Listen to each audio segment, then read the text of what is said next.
I was born in New Iberia and spent part of my childhood there on the Bayou Teche and part of my childhood in Franklin on the Bayou Teche.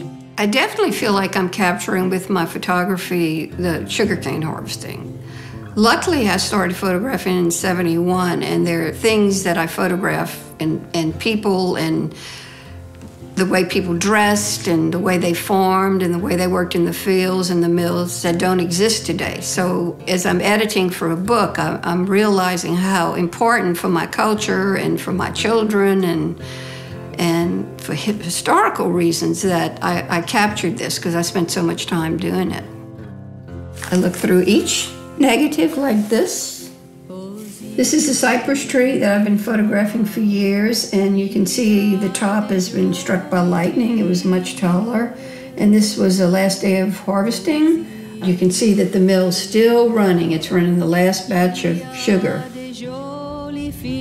A lot of my inspiration comes from my grandfather. I would walk from school to his house every day when I was a little girl living in New Iberia, and I would get in his Chevy. We would go out to the country where he had a huge garden and he raised chickens, doves, and pigeons. And I loved birds my whole life. And so I'd help him take care of his birds. And during sugarcane harvesting, I got a lot of inspiration at that time from my grandfather too, because he would take me out in the fields to see the burning cane, and he had friends that worked at the mills. And so he's the person that introduced me to sugar mills. And he was like my best buddy for a long time.